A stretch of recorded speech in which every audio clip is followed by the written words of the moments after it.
Those who truly understand anti-Semitism know that it has little to do with us Jews, and most everything to do with them, Jew haters. Of course, anti-Semitism encompasses a spectrum. Not every single anti-Semite harbors pure hatred for the Jewish people. Some loathe us, others are jealous of us, but all do so in projection of their own fears, frustrations, mistakes, miscalculations, disappointments, insecurities, shame, or guilt. Truth be told, it is easier to identify a scapegoat than it is to take personal responsibility for one's life. Anti-Semitism is also a unique type of bigotry, though it is often mistakenly grouped with other forms of it. For example, a new ad campaign titled Time Out Against Hate, being run by the Jewish NFL billionaire owner Robert Kraft's Foundation to Combat Anti-Semitism, features some of American sports' biggest names, such as Shaq O'Neal, Billie Jean King, Andy Reid, Candace Parker, and Joe Torre, saying, quote, "This is the most important timeout I've ever called. Things are getting out of control out here, and we need to regroup. Hate is winning out there. Out on these fields, in our communities, on our streets, in our schools, and we need to stop it. So let's take this moment to change the momentum and take a timeout on hate." But anti-Semitism is unlike other types of hate, for it is the only type where otherwise complimentary terms are used as insults.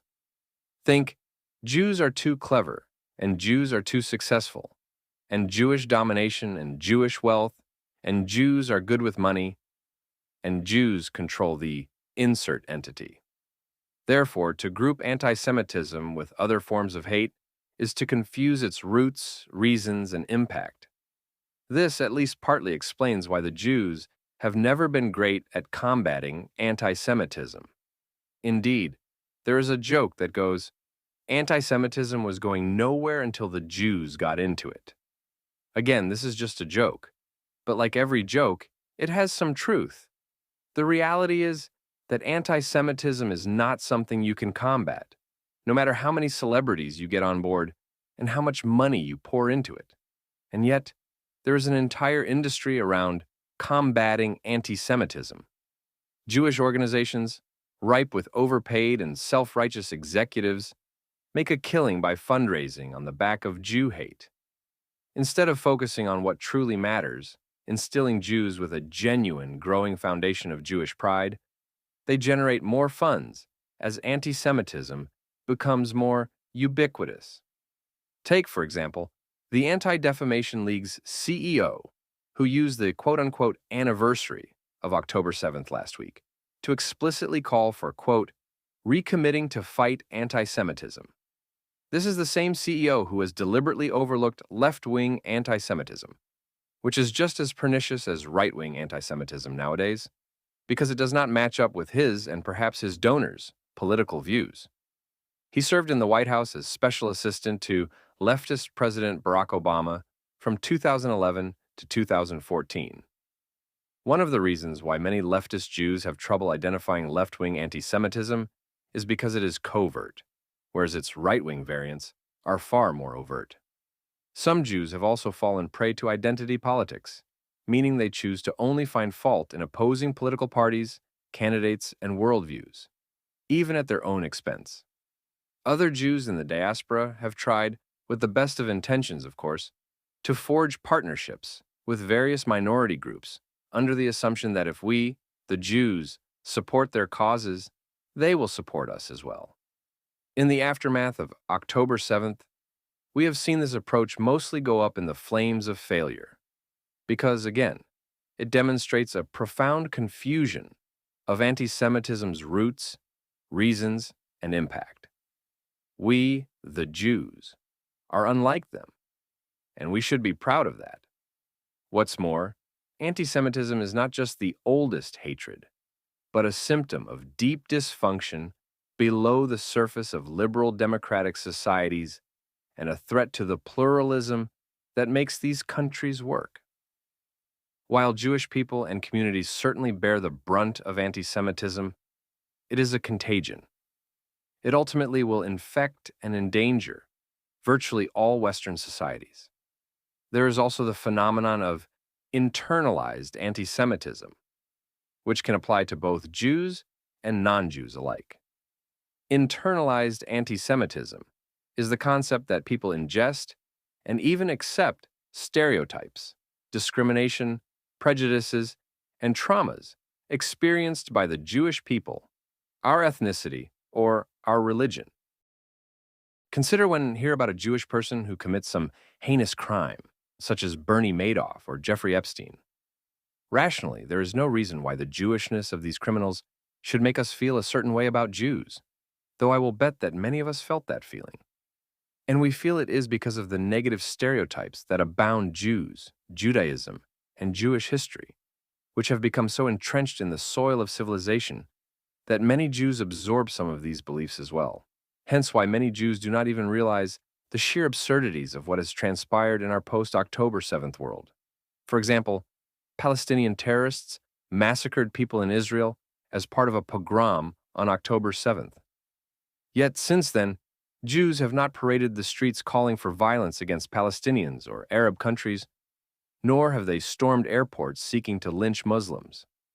More than 1,000 Jews were massacred, hundreds more taken hostage, and it is Jews who are feeling unsafe around the world.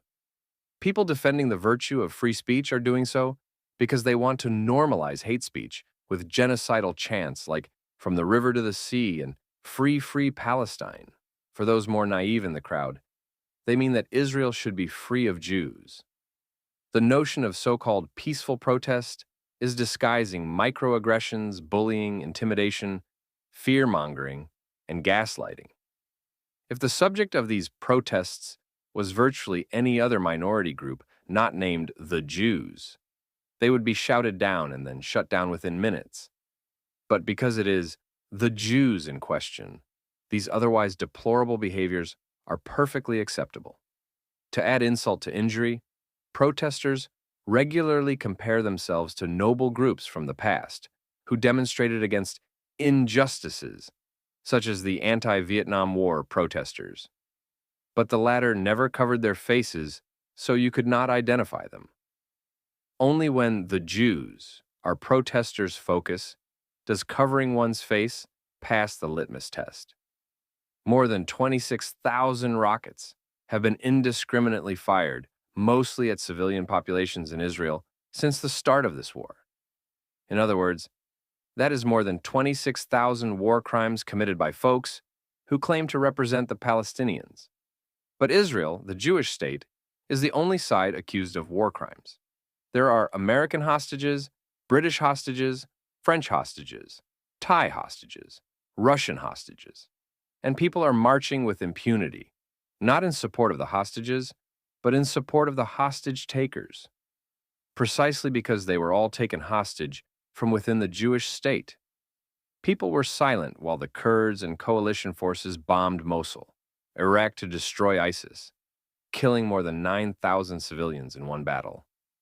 But they somehow find the time and energy to condemn Israeli bombings intended to defeat known terrorist organizations. Virtues like freedom of religion are being used as justification to overlook Islamism and its obvious intentions to kill as many Jews as possible. You can openly say you want to kill Jews, that is, so-called infidels. And when these so-called infidels say they do not want to be killed, the perpetrators claim you have a phobia. As leadership coordinator Amina Ahmed at Scotland Yard, the headquarters of London's Metropolitan Police, posted on her LinkedIn account, and I quote, "If anyone openly agrees with the war in Gaza, they should be called out as Islamophobic and inciting hatred against Muslims." End quote. People across the world who have been living on stolen land their entire lives are denouncing Israelis for, in these people's words, living on stolen land. These same people profess to be pro-Palestinian, but they are not so much in favor of the Palestinians themselves. They just cannot stand the idea of Jews demonstrating the ability to fight back with great force and fury. As one columnist put it, quote, "These are people who have taken an oath to a cult and have had to remake themselves in the image of the cult. They are no longer allowed moderation. If they follow Palestine, they must give up their soul. A Faustian bargain, an illiberal and racist movement that requires obsequiousness, self-censorship, and self-flagellation. End quote.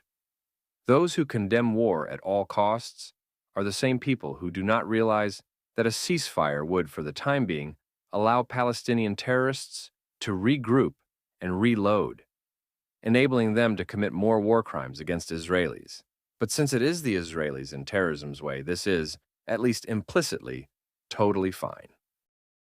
Speaking of terrorism, suddenly it has taken on a whole new meaning. Prior to October 7th, it was pretty obvious what terrorism is: the unlawful use of violence and intimidation, especially against civilians, in the pursuit of political aims. But following the worst attack on Jews since the Holocaust, terrorists are now called freedom fighters, and courses for civil servants are teaching, and I quote, "Terrorism is not the problem. Rather, the systems they oppose are terrorist." Even the BBC does not call the Hamas gunmen who carried out appalling atrocities in southern Israel terrorists because, quote, "terrorism is a loaded word, and it is, quote, simply not the BBC's job to tell people who to support and who to condemn, who are the good guys and who are the bad guys." For the BBC, apparently, even the most heinous acts like raping teenage girls, burning entire families to death, beheading babies, and kidnapping elderly women does not mean those who engaged in these actions are the bad guys. Because, let's not forget, the victims are Jewish. Police and law enforcement in Western countries are given a lot of social justice-style training, which isn't necessarily a bad thing, but it is not old-fashioned, proper policing. This modern approach to policing has led cops to make bizarre decisions in recent months, including police forcing a Jewish nonprofit to stop showing digital images of Israeli children taken hostage, arguing that these images were, quote, breaching the peace.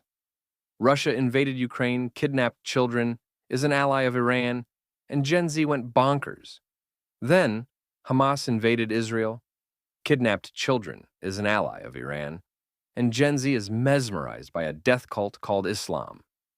People who call themselves progressive can somehow justify, in the name of liberation and human rights, Hamas's barbaric crimes against humanity, but fail to comprehend that Israel has taken the most humanitarian steps in modern warfare history, hence a less than 2-to-1 ratio of civilian to combatant casualties, which is nothing short of unprecedented for urban warfare. How can we explain this discrepancy? Because the Jewish state can do no right, and its self-declared enemies can do no wrong.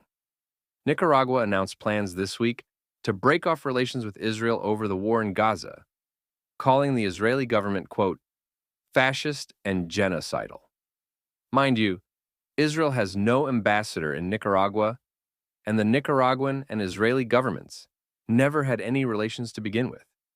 The same people who were not overly concerned about Israeli women being gang raped are so up in arms at photos of Palestinian terrorists surrendering in their underwear. According to anti-Jewish logic, rape is resistance, and rounding up terrorists who tend to hide explosives under their clothes is genocide. Or, as one of our guest columnists put it, quote, "It takes a twisted kind of evil to walk up to strangers, murder them, and do it with a smile." In most parts of the world, we call these serial killers. If the victim is a Jew or the perpetrator is a Palestinian, however, it's called resistance.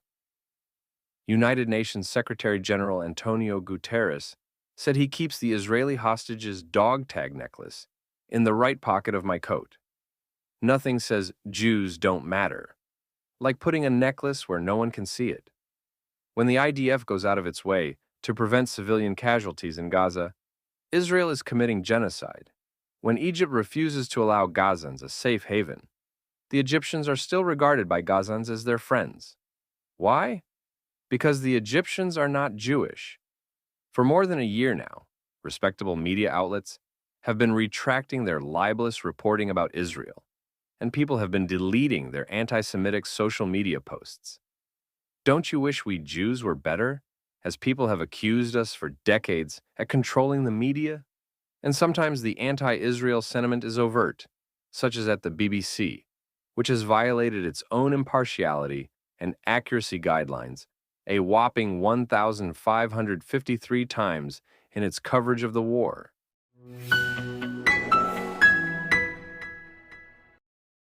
During the late 1800s, August Bebel, the leader of Germany's Social Democratic Party, said, "Anti-Semitism is the socialism of idiots."